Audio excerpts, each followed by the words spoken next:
Hello, नमस्कार प्यारे बच्चों। मैं Vijay Bansal, math lecturer, Jakhal block, district Fatehabad से, हरियाणा एजुकेशन डिपार्टमेंट। आज हम अपनी मैथ की क्लास के अंदर कुछ सीखेंगे। हाँ जी प्यारे बच्चों, आज हम स्टार्ट करेंगे हमारी क्लास 9th का हमारा जो 8th चैप्टर है चतुर्भुज, उसके एमसीक्यू क्वेश्चंस के बारे में बात करेंगे। और सबसे पहले हम इसकी कुछ मुख्य बातें, कुछ बेसिक बातों के बारे में बात करते हैं। जैसे मुख्य अवधारणा है परिणाम। इन्होंने क्या कहा है, चतुर्भुज की भुजाएं कोण विकर्ण विभिन्न प्रकार के चतुर्भुज, समलंब चतुर्भुज, समानांतर, आयत और समचतुर्भुज और वर्ग बनाती हैं। एक चतुर्भुज क्या है हमारे पास, जिसके 4 भुजाएं हो आपके पास, ठीक है, और 4 उसके अंदर कोण होते हैं। उसके चारों अंतः कोणों का जो योग है वो 360 डिग्री होता है, और उसके चारों बाहरी कोणों का जो योग है वो भी 360 डिग्री होता है। ठीक है, क्योंकि बाहरी कोणों का योग हमेशा 360 डिग्री ही रहता है। ये चीज हमारे पास में क्लियर है। एक समानांतर चतुर्भुज का विकर्ण उसे 2 सर्वांगसम त्रिभुजों में विभाजित करता है। अगर आपके पास एक समानांतर चतुर्भुज है और उसका हम किसी विकर्ण को मिला दें तो इससे जो 2 त्रिभुजें बनती हैं वो दोनों आपस में सर्वांगसम होती हैं। ठीक है, एक समानांतर चतुर्भुज में जो सम्मुख कोण है वो आपस में बराबर होते हैं। मान लीजिए ए बी सी डी की बात करते हैं तो ए कोण सी के बराबर होता है, बी कोण डी के बराबर होता है। और इसकी जो सम्मुख भुजाएं हैं वो भी बराबर होती हैं आपस में, ए बी सी डी के, और बी सी आपके पास ए डी के बराबर होती है। जो विकर्ण है आपस में वो एक दूसरे को समद्विभाजित करते हैं, मीन्स वो एक दूसरे को 2 बराबर भागों के अंदर बांटते हैं। ठीक है, वो लेकिन वो आपस में बराबर नहीं होते। कोई चतुर्भुज एक समानांतर चतुर्भुज होता है ये इसका उल्टा कंसेप्ट आ जाएगा। यदि उसके सम्मुख कोण बराबर हों, सम्मुख भुजाएं आपस में बराबर हों, उसके विकर्ण परस्पर समद्विभाजित करते हों, और सम्मुख भुजाओं का एक युग्म बराबर और समानांतर हो आपके पास। ठीक है, आयत के बारे में हम बात करते हैं यहाँ पर। अब आगे आयत के विकर्ण परस्पर समद्विभाजित करते हैं और बराबर होते हैं, और इसका जो विलोम है वो भी आपके पास होगा। ठीक है, मीन्स अगर विकर्ण समद्विभाजित करें और बराबर हो तो वो एक आयत होगी। समचतुर्भुज के विकर्ण परस्पर समकोण पर समद्विभाजित करते हैं। ठीक है, समकोण के हमारे पास जो विकर्ण है वो एक दूसरे को 90 डिग्री के कोण पर बनाएंगे आपके पास। और एक वर्ग के विकर्ण परस्पर समकोण पर समद्विभाजित करते हैं और बराबर ही होते हैं। जो वर्ग है हमारे पास, वर्ग की अगर हम बात करें, ठीक है, उसके जो विकर्ण है वो एक दूसरे को 90 डिग्री के कोण पर भी काटते हैं। ठीक है, और साथ में आपस में समद्विभाजित भी करते हैं, मीन्स बराबर 2 भागों के अंदर बांटते हैं उसको। क्लियर, और इसका विलोम भी आपके पास रहेगा। और एक त्रिभुज की किन्हीं 2 भुजाओं के मध्य बिंदुओं को मिलाने वाली रेखा तीसरी भुजा के समानांतर होती है। एक त्रिभुज है आपके पास, इस त्रिभुज की 2 भुजाओं के मध्य बिंदु मान लीजिए डी और ई हैं, इनको मिलाने वाली रेखा डी ई बी सी के समानांतर होगी। ठीक है, और डी ई है जो वो बी सी के आधे के बराबर होगी। ठीक है, एक त्रिभुज के एक भुजा के मध्य बिंदु से होकर जाने वाली रेखा दूसरी भुजा के समानांतर खींची गई तीसरी भुजा को संदर्भित करती है। मीन्स मान लीजिए अगर डी मध्य बिंदु है और डी ई बी सी के समानांतर खींची जाए तो ई भी इसका मध्य बिंदु होगा। ठीक है, यही कंसेप्ट को अलग से कहा गया है। एक चतुर्भुज की भुजाओं के मध्य बिंदुओं को एक ही क्रम पर मिलाने पर, मान लीजिए कैसी भी चतुर्भुज, किसी भी प्रकार की चतुर्भुज हो आपके पास, ठीक है, उसके मध्य बिंदुओं को अगर हम मिलाएंगे तो मध्य बिंदुओं से जो चतुर्भुज बनेगी, ठीक है, तो वो हमेशा क्या होगी, आपकी एक समानांतर चतुर्भुज होगी आपके पास। ठीक है, अब इसके अंदर हम बहुविकल्पीय प्रश्नों की बात करते हैं।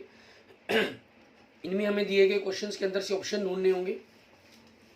इसके अंदर जैसे सबसे पहला क्वेश्चन हम देखते हैं हमारे पास प्रतिदर्श प्रश्न हमारे पास मीन्स एग्जांपल्स के रूप में हमारे पास क्या कह रहा है। एक समानांतर चतुर्भुज है, एबीसीडी के विकर्ण ओ पर प्रतिच्छेद करते हैं। यदि कोण बीओसी, इसमें थोड़ा सा आपको क्वेश्चंस के कंसेप्ट को समझना है। मीन्स एबीसीडी एक हमारे पास समानांतर चतुर्भुज है, ठीक है, और इसके विकर्ण ओ पर प्रतिच्छेद करते हैं, आपस में ओ बिंदु पर प्रतिच्छेद कर रहे हैं। यदि कोण बीओसी आपका 90 डिग्री का हो, ठीक है, और कोण बीडीसी ये कोण आपके पास 50 डिग्री का हो, ठीक है, तो आपसे पूछ रहा है कि कोण ओ ए बी, मतलब ये कोण बताना है आपको कितने डिग्री का होगा हमारे पास। ठीक है, अब आपके पास क्लियर है कि ये 90 डिग्री का कोण है, तो ये वाला जो कोण है हमारे पास, मान लीजिए कोण नंबर 1 और इसको मैं 2 नंबर कह दूं तो ये भी 90 का बन जाएगा आपके पास, क्योंकि एक सरल रेखा होगी रैखिक युग्म से। और ये कोण कितने का हो जाएगा, 90 50, तो त्रिभुज सीओडी के अंदर आपके पास। ठीक है, ये कितने का हो जाएगा 40 डिग्री का। तो ऑब्वियसली ये कोण भी आपके पास क्या बन जाएगा 40 डिग्री का, मीन्स एकांतर कोण आपके पास। तो ऑप्शन क्या बन जाएगा आपका इसका सी बन जाएगा। ठीक है, इसके बाद देखते हैं हम अपने नेक्स्ट क्वेश्चन नंबर 1 से हम स्टार्ट करेंगे। कहना एक चतुर्भुज के 3 कोण दे रहा है 75 और 75 150, 150 प्लस 90 240। तो 360 में से आपने 240 घटाया तो चौथा कोण कितने का हो जाएगा 120 डिग्री का। मीन्स ऑप्शन क्या बन जाएगा आपका डी आपके पास। क्लियर। इसका नेक्स्ट क्वेश्चन देखते हैं, क्वेश्चन नंबर 2। इसके अंदर में क्या कह रहे हैं, एक आयत का विकर्ण उसकी एक भुजा से 25 डिग्री पर नत है। ठीक है, आयत है आपके पास और उसका एक विकर्ण एक भुजा से 25 डिग्री का कोण बना रहा है, आपको कह रहा है। तो इनके विकर्णों के बीच कोण बताएं कि कितने डिग्री का बन रहा होगा। मीन्स आपको इन विकर्णों के बीच का कोण ज्ञात करना है कि वो कितने डिग्री का कोण बनेगा आपके लिए। ठीक है, तो आप देखिए आपके पास अगर इधर 25 बन रहा है तो ये भी 25 हो जाएगा आपके पास कोण। ठीक है, क्योंकि विकर्ण एक दूसरे को अब आपके पास रहते हैं। तो 25 25 50 मीन्स ये कोण है जो आपके पास वो 130 डिग्री का हो जाएगा। लेकिन इन्होंने कहा है न्यून कोण बताएं, तो न्यून कोण आपके पास 130 और 50 रेखीय कोण बनाएंगे, मीन्स 180 डिग्री बन जाएगा। तो आपके पास न्यून कोण कितने का होगा 50 डिग्री का होगा इनके विकर्णों के बीच में। तो इट मीन्स आपके पास ऑप्शन बी आपके पास आपके क्वेश्चन का आंसर बन जाएगा। ठीक है, एंड नेक्स्ट देखेंगे आपके पास क्वेश्चन नंबर 3 हमारे पास। इसमें हमें क्या कह रहे हैं कि ना एबीसीडी एक समचतुर्भुज है। ठीक है, समचतुर्भुज है मीन जिसके अंदर चारों की चारों भुजाएं आपकी बराबर हैं। ठीक है, और ये विकर्ण आ जाते हैं आपके पास। आगे क्या कह रहा है इसमें, कोण ए बी सी आपको कह रहा है कोण ए सी बी ये 40 डिग्री का कोण है। ठीक है, तो आपसे पूछ रहा है कोण ए, ये डी बिंदु का ए डी और बी, ये वाला कोण पूछ रहा है आपसे कितने डिग्री का होगा। ठीक है, अब ये कोण आपको बताना है कि कितने डिग्री का आपके पास कोण बनेगा। ये कोण आपके पास 40 डिग्री का, तो ये कोण क्योंकि विकर्ण एक समचतुर्भुज के एक दूसरे को 90 डिग्री पर काटते हैं, तो ये 40 का तो ये 50 का कोण हो जाएगा। और ये कोण मीन्स कोण नंबर मान लो 1 और कोण नंबर 2 आपके एक अंतर कोण बन जाएंगे। ठीक है, तो ये 50 का तो आपके पास ये भी क्या हो जाएगा 50 डिग्री का हो जाएगा। मीन्स ऑप्शन आपके पास आपका आंसर सी बन जाएगा। एंड नेक्स्ट देखेंगे क्वेश्चन नंबर 4। इसके अंदर हमें क्या कह रहा है करने के लिए, कहना चतुर्भुज पी के उस आर एस की भुजाओं के मध्य बिंदुओं को एक ही क्रम पर मिलाने वाला बना चतुर्भुज एक आयत होता है। ठीक है, मीन्स वो समानांतर चतुर्भुज तो होता ही है कहना, लेकिन हमें इसे बताना है कि वो आयत कैसे हो सकता है। अगर पी के आर एस का आयत तो नहीं, उसकी कोई प्रॉब्लम नहीं है। पी के आर एस एक समानांतर उसके भी हमें कोई चक्कर नहीं है। ठीक है, लेकिन जो पी के आर एस के विकर्ण है वो परस्पर लंब होने चाहिए। क्यों, क्योंकि आपके पास अगर उसके विकर्ण मान लीजिए 90 डिग्री पर काट रहे हैं तो उनके मध्य बिंदुओं को मिलाने से हमारे पास जो आयत बनेगी आपके पास। ठीक है, क्योंकि आयत के विकर्ण 90 डिग्री पर आपके पास यहाँ पर हो जाएंगे, तो जिसके कारण इसकी जो सम्मुख भुजाएं हैं वो बराबर के साथ साथ आपके पास जो ये कोण है ये 90 का कोण होगा। तो ये कोण भी आपके पास समानांतर चतुर्भुज के सम्मुख कोण बराबर होते हैं, तो 90 के कारण ये कोण भी बराबर 90 का हो जाएगा। ठीक है, उस कोण को 90 बनाने के लिए हमारे पास ये बेटर रहेगा कि ऑप्शन सी आपके पास जो पी के आर एस के विकर्ण है वो परस्पर लंब हो। ठीक है, इट मीन जो पी के आर एस है वो एक समचतुर्भुज हो, ठीक है, या एक वर्ग हो आपके पास।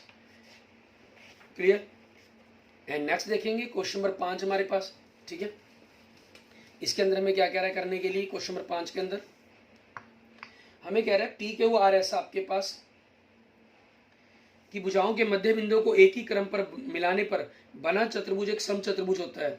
ठीक है, आपने पी क्यू आर एस के मध्य बिंदुओं को मिलाया, पी क्यू आर एस के मध्य बिंदुओं को मिला दिया। ठीक है, और मध्य बिंदुओं को मिलाने से आपके पास जो आकृति बनी वो एक समचतुर्भुज होनी चाहिए। समचतुर्भुज होने के लिए क्या है, इसके जो विकर्ण है, ठीक है, वो आपस में एक दूसरे पर लंब डालने चाहिए।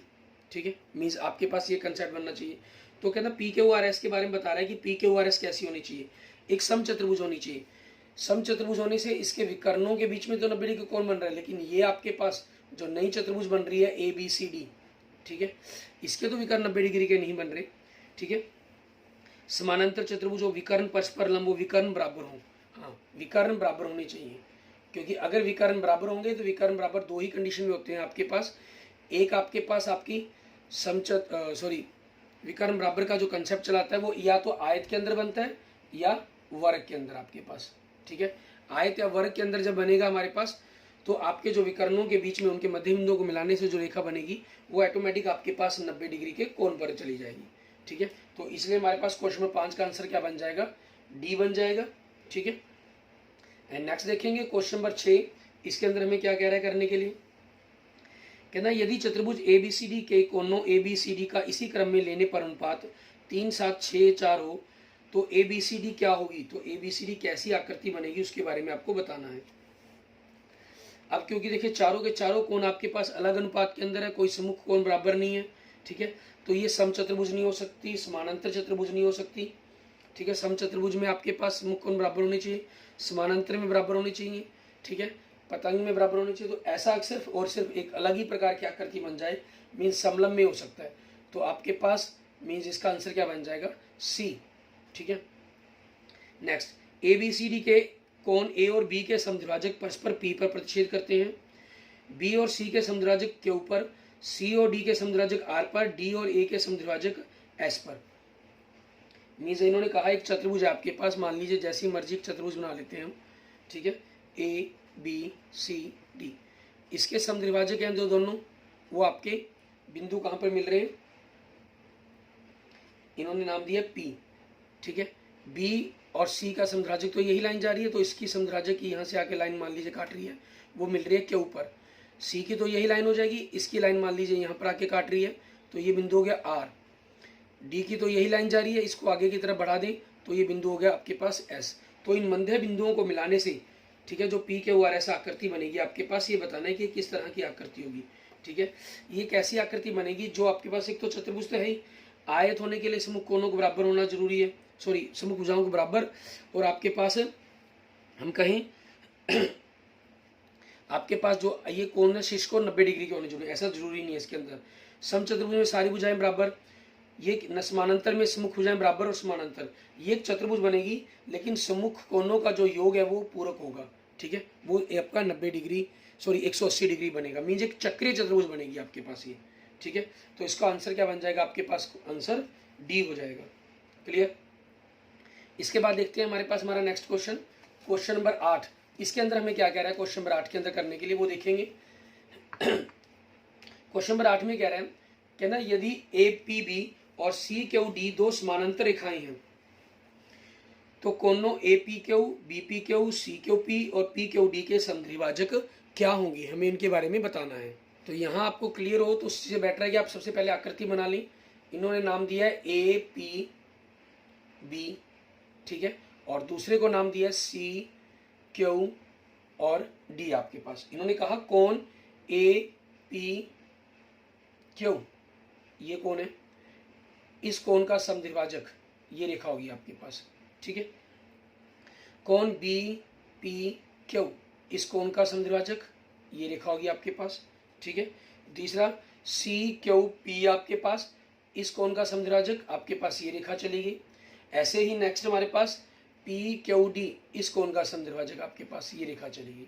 ठीक है, मान लीजिए इनको अगर हम नाम देना चाहें तो E और F दो नए नाम देते हैं, P और Q आपके पास हैं। तो ये जो चतुर्भुज बनी है आपके पास, ये कैसी चतुर्भुज बनी होगी हमें उसके बारे में बताना है इसके अंदर, क्योंकि ये कोणों के समद्विभाजकों को दिया गया। आपके समद्विभाजक या दोनों भाग बराबर हैं या दोनों भाग बराबर हैं। ठीक है, तो आपके पास पूरे के आधे के बराबर हो गए, पूरे का आधा क्या हो जाएगा 180, तो उसका आधा 90 डिग्री, ये कोण 90 हो गया। ठीक है, मीन्स आपके पास जो सम्मुख भुजाएं हैं तो चारों के चारों कोण है वो 90 डिग्री के बन जाएंगे। शीर्ष कोण, तो शीर्ष कोण चारों डिग्री आयत, उसके बाद वर्ग के अंदर होते हैं। वर्ग के लिए कंडीशन है कि आपके पास एक सम्मुख भुजाएं बराबर भी होनी चाहिए, क्योंकि ये दूरियां हमें कुछ नहीं पर क्लियर किया गया कि दूरियां इनके बीच की कितनी है। ठीक है, तो उस चीज के कारण हम क्या करेंगे, इसको आयत के रूप में मेंशन करेंगे। ये एक आयत आपके पास सबसे पहले जरूरी है, तो इट मीन्स इसका ऑप्शन क्या बन जाएगा, सी बन जाएगा। एंड नेक्स्ट देखिए क्वेश्चन नंबर 9। एक समचतुर्भुज की भुजाओं के मध्य बिंदुओं को एक ही क्रम में मिलाने पर बनने वाली आकृति क्या होती है, वो एक समानांतर चतुर्भुज तो होगी ही होगी। ठीक है, मीन्स कोई भी समानांतर चतुर्भुज, तो BD तो हो ही सकता था, लेकिन यहाँ क्योंकि हम समचतुर्भुज के हम क्या कर रहे हैं, समचतुर्भुज के मध्य बिंदुओं को मिला रहे हैं, तो उनसे बनने वाली आकृति बतानी है हमारे पास कैसी होगी। ठीक है, उसके लिए स्पेशल बताना है कि समचतुर्भुज थी उस चीज के कारण, क्योंकि यहाँ आपके पास जो कोण है वो आपस में 90 डिग्री का कोण बना देंगे आपके पास एक विकर्णों के कारण। ठीक है, और तो ये को आपके पास जो आकृति बीच में बनेगी ये क्या होगी, कम से कम आपके पास एक आपकी आयत बनेगी। ठीक है, क्लियर। मीन्स आपके पास आपके जो क्वेश्चन का आंसर बन जाएगा 9 का वो ऑप्शन बी हो जाएगा। एंड नेक्स्ट देखेंगे क्वेश्चन नंबर 10।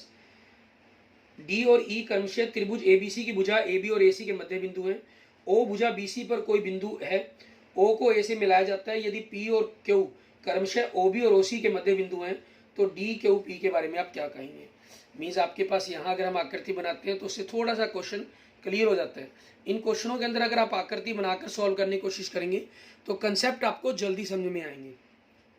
इन्होंने कहा ए बी और ए सी के मध्य बिंदु, ठीक है, डी और ई आपके पास, क्लियर। ओ भुजा बी सी पर कोई बिंदु मान लिया मैंने, ठीक है। तो आगे क्या कहा, ओ को ए से मिला दिया गया, क्लियर। यदि पी और क्यू क्रमशः ओ बी और ओ सी के मध्य बिंदु हैं, पी क्यू और आपके पास, क्लियर। तो बताएं कि अंदर डी क्यू पी क्या बनेगी आपके पास, ये मध्य बिंदु हैं और ये मध्य बिंदु थे आपके पास इनके इधर से, ठीक है, इनको मिला दिया गया। तो ये रेखा आपके पास मध्य बिंदु को मिला रहे थे, तो डी ई पी क्यू के तो समानांतर है, ये कंसेप्ट तो क्लियर आपका, ठीक है, इस बात में तो कोई डाउट नहीं है हमें। दूसरा, अब ये बराबर होंगे या नहीं होंगे उस चीज़ के कंसेप्ट में देखना है। मान लीजिए आपके पास ओ कहीं भी कोई बिंदु हो, लेकिन इसके मध्य बिंदु को मिला दिया गया, इस तरफ के मध्य बिंदु ले लिया गया आपके पास, तो आपके पास जो पूरी रेखा बनी बीच के अंदर हमारे पास बची है, हमारे पास पी क्यू के रूप के अंदर, तो वो रेखा क्या होगी, हमें मेनली बात उस पर ध्यान देना है हमें। वो आपके पास डी ई के बराबर बनेगी या नहीं बनेगी, ठीक है। अगर बनेगी तो क्या चीज़, आपके पास मान लीजिए 10 है, मैं इस तरफ 6 मान लूँ, इस तरफ 4 मान लेता हूँ, तो ये 3 3 होगी, मीन्स 3, और ये कितनी होगी आपके पास 2 2 होगी। और हम पहले बात कर चुके हैं डी ई बी सी के समानांतर है और उसके आधे के बराबर होगी, तो आधा कितना हो गया 5, मीन्स ये दोनों बराबर होगी। असमुख भुजाएं बराबर भी और समानांतर भी होगी, तो क्या बनेगी आपकी एक समानांतर चतुर्भुज बन जाएगी आपके पास, क्योंकि इन भुजाओं के बारे में तो हमें कोई क्लियर नहीं है, ठीक है। तो उस चीज़ के कारण हम क्या करेंगे, इसको आयत समचतुर्भुज कुछ भी कहने से पहले, ठीक है, क्योंकि आपके पास हो सकता है थोड़ा सा इधर भी हो जाए, ये लाइन देखने में सीधी लग रही है लेकिन लाइन थोड़ी देर आगे पीछे हो सकती है, तो समानांतर चतुर्भुज बनेगी। इट मीन्स ऑप्शन डी बन जाएगा आपके क्वेश्चन का आंसर इसके अंदर, क्लियर। इसके बाद देखते हैं हमारे पास हमारा नेक्स्ट क्वेश्चन, क्वेश्चन नंबर 11। इसके अंदर देखिए आपको क्या कह रहा है करने के लिए। क्वेश्चन नंबर 11 में कह रहा है हमें ए बी सी डी एक चतुर्भुज की भुजाएं के मध्य बिंदुओं को एक ही क्रम पर मिलाने वाली प्राप्त आकृति केवल एक वर्ग है, ठीक है। मीन्स आपने किसी चतुर्भुज के मध्य बिंदुओं को मिलाया और मिलाने से जो आकृति आपको मिली वो एक वर्ग थी। समानांतर चतुर्भुज तो वो होती है, ठीक है। तो वर्ग हुआ है, तो उसके लिए क्या कंडीशन है उसके अंदर, उसके अंदर सिर्फ एक ही कंडीशन है, वो दोनों की दोनों आपके पास, जैसे हमने पीछे बात की थी समचतुर्भुज के लिए आपके पास क्या था कि विकर्ण बराबर होने चाहिए, ठीक है, हमने पीछे जब इसी को सिद्ध किया था। और आयत बनाने के लिए क्योंकि हमें शीर्ष को 90 डिग्री के करने थे, हमने कहा था विकर्ण परस्पर लंब होने चाहिए, तो इसके अंदर आपके पास ऑप्शन सी बन जाएगा, क्योंकि मुझे वर्ग करना है तो इसके जो शीर्ष कोण है वो 90 के भी होने चाहिए, वो विकर्ण अगर लंब होंगे तब होगा, और मुझे इसकी विकर्णों को भुजाओं को बराबर भी करना है, और आपके पास, ठीक है, चारों की चारों भुजाएं बराबर करनी है। ऐसा तब होता है अगर विकर्ण बराबर हो, तो मीन्स ऑप्शन सी के अंदर विकर्ण बराबर और परस्पर लंब होनी चाहिए आपकी इस main A B C D आकृति के, ठीक है। नेक्स्ट, समानांतर चतुर्भुज ए बी सी डी के विकर्ण ए सी और बी डी परस्पर बिंदुओं पर प्रतिच्छेद करते हैं। क्वेश्चन नंबर 12 के अंदर देखिए, एक समानांतर चतुर्भुज है आपके पास ए बी सी डी, इसके विकर्ण ए सी और बी डी आपस में बिंदु ओ पर प्रतिच्छेद कर रहे हैं। हमें कह रहा है कि कोण डी ए सी, मतलब ये वाला जो कोण है आपके पास वो 32 डिग्री का है, और कोण ए ओ बी, ये वाला जो कोण है आपके पास वो कितने डिग्री का है, 70 डिग्री का, ठीक है। तो आपसे कोण डी बी सी पूछ रहे हैं, मतलब ये वाला कोण पूछा जा रहा है कि कितने डिग्री का आपके पास ये कोण बनेगा, ठीक है। 24 डिग्री का होगा, 86 डिग्री का कोण बनेगा आपके पास, ठीक है, 38 डिग्री का बनेगा या 32 डिग्री का बनेगा। मीन्स इन चारों ऑप्शनों में से देखें कैलकुलेशन करके कि आपके पास क्या आंसर बनता है हमारा। अब हम कैलकुलेशन करते हैं, तो इसमें हमारे पास क्या होगा, 32 डिग्री का कोण है, तो ये कोण 32 डिग्री का बन जाएगा आपके पास एक अंतर कोण। 70 का रैखिक युग्म के कारण ये 110 का बन जाएगा। 110 और 32 142, 180 में से अगर हम माइनस करते हैं तो 38 डिग्री, आपके पास ये कोण आ जाएगा 38 डिग्री का। तो ऑप्शन क्या बन गया आपके पास, ऑप्शन सी आपके पास। एंड नेक्स्ट क्वेश्चन देखेंगे, क्वेश्चन नंबर 13। इसमें हमें क्या कह रहे हैं एक समानांतर चतुर्भुज के निम्नलिखित में से कौन सा कथन सत्य नहीं है, उसकी सम्मुख भुजाएं बराबर होती हैं, बिल्कुल सही है। सम्मुख कोण बराबर होते हैं बिल्कुल सही है आपके पास, क्लियर। एंड नेक्स्ट में क्या कह रहे हैं, सॉरी सी ऑप्शन के अंदर आपके पास सम्मुख कोण विकर्णों से समद्विभाजित होते हैं, नहीं, सम्मुख कोण विकर्णों से समद्विभाजित नहीं होते। समद्विभाजित होते तो ऊपर देखें ये 32, तो ये 32 का कोण बनना चाहिए था, ठीक है। ये 32 तो ये 32, 64 64 आपके पास, ठीक है, 128 डिग्री बना। जबकि सम्मुख कोणों आपस में बराबर होते हैं, उनका योग 180 या बराबर ऐसा कुछ चक्कर नहीं है। कोण तो बराबर हो गए लेकिन उनकी मात्रा मान तो बराबर नहीं हुआ ना हमारे पास, ठीक है। तो ये चीज़ आपके पास उस कंसेप्ट के अकॉर्डिंग कुछ और बन जाएगा यहाँ पर कोण का, ठीक है। सम्मुख कोण जो विकर्ण है वो कोई जरूरी नहीं है, जो सम्मुख कोण है उनको बराबर भागों के अंदर ही बांटे। आपके पास इस तरफ भाग का मान कुछ और हो सकता है, दूसरी तरफ भाग का मान कुछ और हो सकता है आपके पास, ठीक है। तो ऑप्शन सी इसका आंसर बन जाएगा आपके पास। डी में कह रहे हैं विकर्ण परस्पर समद्विभाजित करते हैं, ये बिल्कुल सही है आपके पास। तो आंसर जो बनेगा वो सी बनेगा। नेक्स्ट क्वेश्चन नंबर 14 में क्या कह रहे हैं, डी और ई क्रमशः त्रिभुज एबीसी की भुजा एबी और एसी के मध्य बिंदु हैं। एक त्रिभुज दी गई है आपको एबीसी, ठीक है, और इसके मध्य बिंदु है आपके पास, ठीक है, ए बी और ए सी के। डी ई को एफ तक बढ़ाया गया है, डी ई बिंदु को एफ तक बढ़ाया गया आगे इस प्रकार से, ठीक है। यह सिद्ध करने के लिए कि सी एफ जो है हमारे पास रेखाखंड डी ए के समानांतर है, मीन्स इस डी ई के समानांतर है। हमें एक अतिरिक्त सूचना की आवश्यकता है, मीन्स इन दोनों को मुझे अगर समानांतर करना है तो मेरे लिए क्या जरूरी है कहता वो बताएं।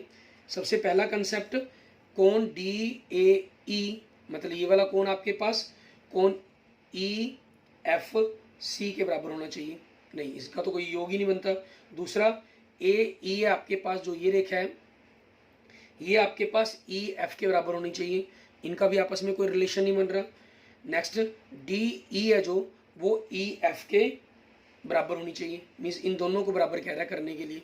हाँ यहाँ पर कंसेप्ट आपके पास बन सकता है, कैसे मैं आपको वो कंसेप्ट क्लियर करता हूँ। त्रिभुज सर्वांगसम के कंसेप्ट से लास्ट के बारे में भी सोच सकते हैं, क्या पता वो आपके पास बनता हो ए डी ई, मतलब ये वाला कोण आपके पास बराबर होना चाहिए ई सी एफ के, मतलब इस कोण के बराबर होना चाहिए।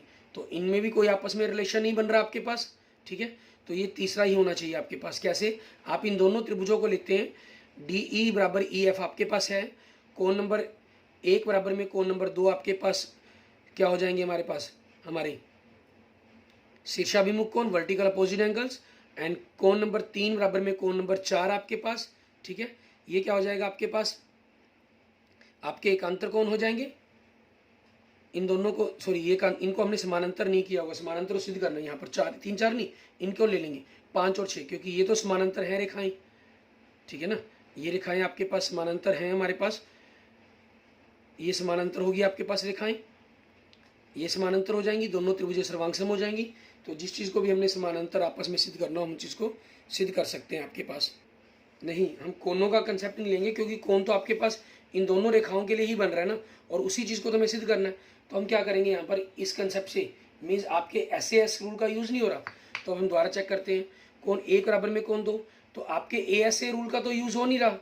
अब एक आपके पास साइड आ गई, एक एंगल आ गया, तो ऑब्वियसली दूसरी भी हमारे पास साइड होनी चाहिए, तो इसकी साइड आपके पास ये बन गई। और ए ई आपके पास ई सी के बराबर है, कैसे बराबर है आपके पास, क्योंकि ई आपके पास ए सी का मध्य बिंदु खुद दिया गया, तो आपके पास ऐसे आपके पास ये त्रिभुज सर्वांगसम हो जाएंगी। तो आप इनमें से कोई भी कोण, मान लीजिए 3 बराबर 4 लिख देंगे, यह एक अंतर कोणों का युग्म हो गया, इसलिए आपके जो एफ सी है वो ए डी के समानांतर हो जाएगा आपके पास, ठीक है। यही चीज़ हमें सिद्ध करनी थी आपकी, क्लियर। इस तरीके से आपने जो इनके ऑब्जेक्टिव क्वेश्चंस हैं उन सभी को कंप्लीट करके देख लेना है आपने, ठीक है। और ऐसे ही इसी टाइप के आपके पास अन्य क्वेश्चंस भी बन जाते हैं आपके। कुछ अन्य क्वेश्चन देखते हैं जिसके अंदर जैसे हमारे पास क्या चीज़ है, कुछ सत्या के नाम, या आपसे कई बार कुछ जानकारी देकर आपसे स्पेशल आकृति का नाम पूछ लिया जाता है, ठीक है। उस टाइप के क्वेश्चन, जैसे पहला क्वेश्चन देखिए हम, इसमें हमें क्या कह रहा है, एक समानांतर चतुर्भुज है ए बी सी डी के विकर्ण ए सी और बी डी परस्पर ओ पर प्रतिच्छेद करते हैं। ओ ए आपके पास 3 है, ओ डी 2 है, तो ए सी और बी डी की लंबाई बताएं। क्योंकि परस्पर प्रतिषेध करते हैं तो AC आपके पास OA का डबल हो जाएगा 6 और BD आपके पास OD का डबल हो जाएगा, इट मीन्स 4 सेंटीमीटर। ठीक है, ये आपके पास आंसर बन जाएंगे। एंड सेकंड क्वेश्चन देखें, एक समानांतर चतुर्भुज के विकर्ण परस्पर लंब होते हैं, यह कथन सत्य है, अपने उत्तर के लिए कारण दीजिए। कहना समानांतर चतुर्भुज के विकर्ण नहीं, ऐसा बिल्कुल नहीं है। समानांतर चतुर्भुज के विकर्ण आपस में लंब नहीं डालते, वो सम चतुर्भुज के विकर्ण डालते हैं कम से कम। ठीक है, नेक्स्ट, क्या कोण 110, 180, 70, 95 हो सकता है? नहीं, आप इन सभी को जोड़कर देखेंगे। ठीक है, 110 और 80 आपके पास देखें, 190, 70, 260, 260 के अंदर 95 जोड़ा आपने, 355 डिग्री। तो आपके पास जो योग बन रहा है वो 355 डिग्री बन रहा है, जबकि चतुर्भुज के चारों कोणों का योग 360 डिग्री होता है। तो ये भी आपके पास सत्य नहीं है। ठीक है, नहीं हो सकता, क्योंकि चतुर्भुज के चारों कोणों का योग 360 डिग्री होता है। फोर्थ, चतुर्भुज ABCD में A और D मीन्स आपके पास संलग्न कोणों का योग 180 डिग्री दे रहा है, तो इस चतुर्भुज का कौन सा विशेष नाम दिया जा सकता है आपके पास? ठीक है, आपके पास ऐसा किसमें हो सकता है? सबसे पहले समलंब चतुर्भुज के अंदर हो सकता है, क्योंकि समलंब चतुर्भुज के अंदर आपके पास एक युग्म समानांतर का होता है ABCD, तो A और D के अंतः कोणों का योग 180 डिग्री बनेगा ही बनेगा। तो कम से कम आपके पास उसको समलंब का नाम दिया जा सकता है। उसके बाद सभी आकृतियों के अंदर तो वो नाम तो हम दे ही सकते हैं। ठीक है, एंड नेक्स्ट देखेंगे क्वेश्चन नंबर 5, एक चतुर्भुज के सभी कोण बराबर हैं और इस चतुर्भुज को कौन सा विशेष नाम दिया जा सकता है? सभी कोण बराबर हैं, सभी कोण बराबर है तो मतलब 90 डिग्री का मान होगा चारों कोणों का, और ये आपके पास आयत या वर्ग में होता है। ठीक है, तो कम से कम पहले नाम किसका दिया जा सकता है? आयत का दिया जा सकता है, वर्ग की बात बाद में आती है। ठीक है, क्योंकि आपको आकृतियों के बारे में पूरी टेबल ग्राफिकल समझाया हुआ है मेरा पहले। ठीक है, आप उनके अकॉर्डिंग इसके बारे में बात कर सकते हैं। अगर आपने उन चीज़ों को नहीं किया तो यहाँ भी ध्यान मैं आपको दोबारा क्लियर कर देता हूँ। हम सबसे पहले समलंब के बारे में बात करते हैं, जिसके अंदर एक युग्म आपके पास समानांतर होता है। हम मानते हैं कि अगर ये युग्म आपके पास समानांतर कर दें, हम समानांतर के साथ साथ बराबर भी हो जाए आपका, तो जो आकृति बनेगी वो आपकी एक समानांतर चतुर्भुज बनेगी।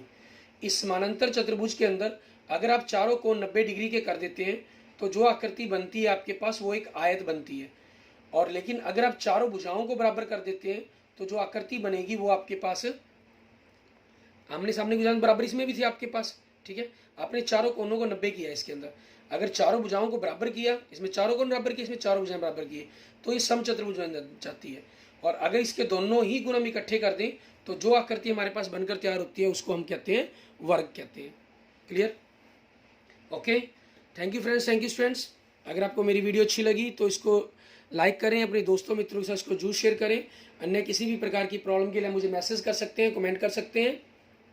और अगर आपने अभी तक मेरा यूट्यूब चैनल विजय जाखल बंसल मैथ को नहीं सब्सक्राइब किया है तो please subscribe my YouTube channel Vijay Jakhal Bansal math. Okay, thank you friends, thank you students.